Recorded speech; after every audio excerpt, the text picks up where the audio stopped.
À l'instar de Tristan Lecomte, fondateur de la marque pionnière du commerce équitable de produits biologiques Alter Eco, nombre des acteurs du commerce équitable sont convaincus que l'impact social du commerce mondial, mais surtout équitable, découle bien plus que des bulletins de vote de nos modes de consommation qui influent et pèsent finalement sur les conditions de vie des producteurs et productrices situés aux quatre coins du monde.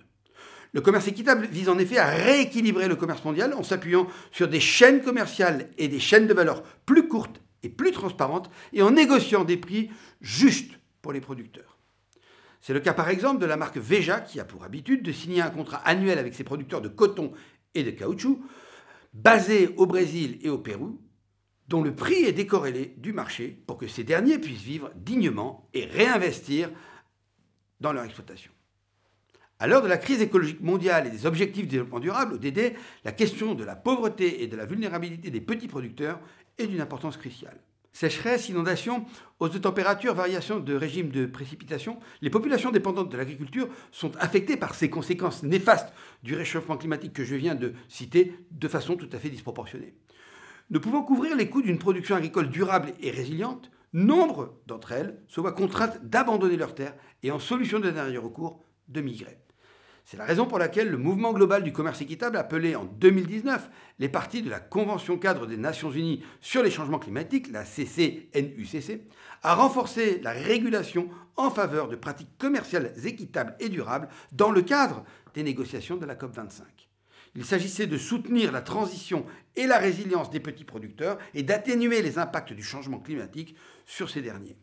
La question du commerce équitable ne date cependant pas d'hier, et heureusement.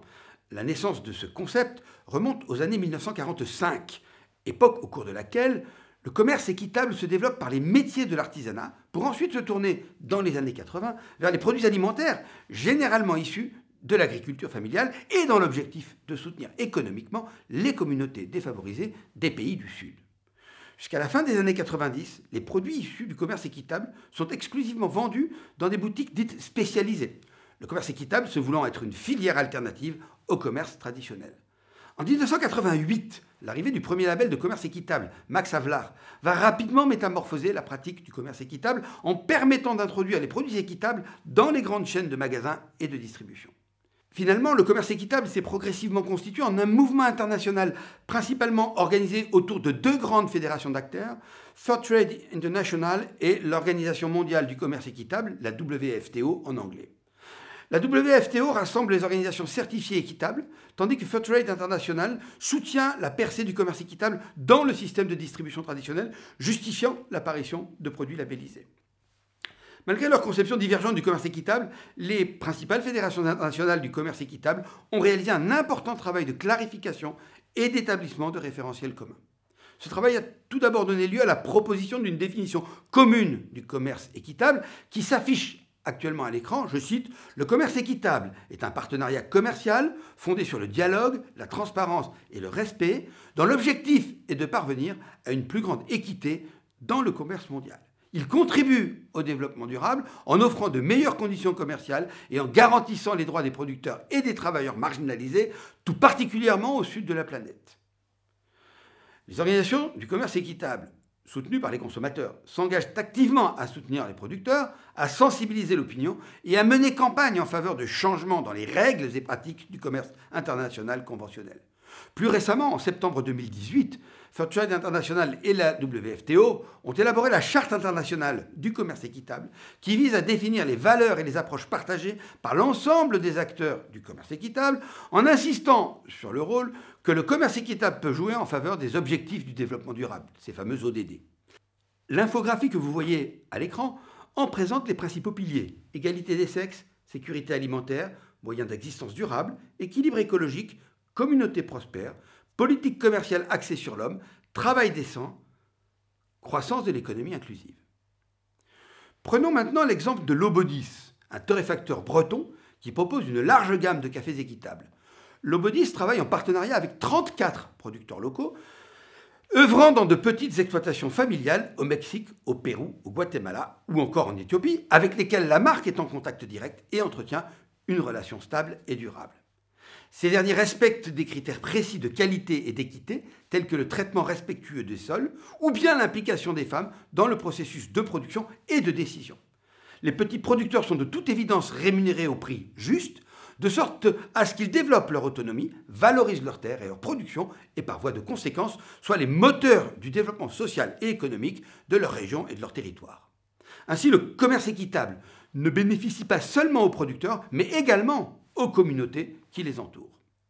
Pour aller plus loin, l'Obodis est aussi une entreprise de l'économie sociale et solidaire, ESS, car l'ensemble du café est torréfié en Bretagne par un établissement ESAT, établissement de soutien et d'aide par le travail, qui emploie 72 personnes handicapées. C'est également un acteur de l'économie circulaire. La marque a en effet récemment conclu des partenariats avec 2 entreprises. L'une récupère les mares de café pour cultiver des champignons et l'autre les sacs de jute pour en faire des objets de décoration. Ainsi, le commerce équitable se caractérise par 5 grandes dimensions: économique, sociale, environnementale, éducative et de gouvernance démocratique. Ces principes sont particulièrement puissants pour les relations commerciales Nord-Sud, dans le cadre desquelles le pouvoir de négociation des agriculteurs du Sud est très fortement limité, tant la situation est déséquilibrée. Néanmoins, il est intéressant de remarquer que le commerce équitable s'est également développé au cours des dernières décennies entre les pays du Nord d'un côté et les pays du Sud de l'autre, et que les enjeux du commerce équitable diffèrent d'une région à une autre. Par exemple, alors que le commerce équitable entre pays du Sud est une opportunité sans précédent de limiter la dépendance des groupes de producteurs aux marchés externes, l'un des principaux enjeux dans ces régions est d'informer et de sensibiliser la population locale pour qui la connaissance du commerce équitable reste encore très limitée. Dans les pays du Nord, à l'inverse, les consommateurs et consommatrices sont de plus en plus soucieux de la qualité et de l'origine des produits de leur alimentation. En France, l'apparition de ces nouvelles attentes a donné lieu à la redéfinition du commerce équitable dans la loi du 31 juillet 2014 pour y inclure le commerce Nord-Nord. Un commerce équitable dit local se développe alors plus juste et solidaire vis-à-vis de l'agriculture paysanne et donc plus durable. Cette démarche privilégie les circuits courts, comme le montre l'exemple de la marque C'est qui le patron, dite marque du consommateur, qui a été créée en 2016 pour permettre aux consommateurs français engagés d'être acteurs dans la conception d'un produit, de sa production à sa commercialisation. Ces derniers réalisent collectivement le cahier des charges du produit en question, dans l'objectif de le commercialiser au juste prix pour le producteur, tout en bénéficiant d'une traçabilité totale sur la chaîne de valeur du produit. Les initiatives telles que C'est qui le patron, caractérisées par une grande simplicité et la garantie d'une transparence, ont d'autant plus de succès que les consommateurs ont tendance à se perdre dans la nébuleuse des labels du commerce équitable. Plusieurs campagnes innovantes en faveur d'un commerce équitable territorialisé ont été développées, répondant à un besoin de réappropriation du commerce équitable à l'échelon local par les consommateurs. C'est le cas de la certification Fairtrade Towns, dont la déclinaison française est Territoire du commerce équitable, lancée pour la première fois en Angleterre en 2000 et qui compte aujourd'hui plus d'une trentaine de pays participants, dont depuis peu des pays du Sud. Il ne s'agit plus dès lors de certifier un produit ou une organisation, mais de mettre en valeur des territoires dans lesquels des instances locales diverses, telles que les mairies, les écoles par exemple, participent à créer une dynamique d'engagement en faveur du commerce équitable.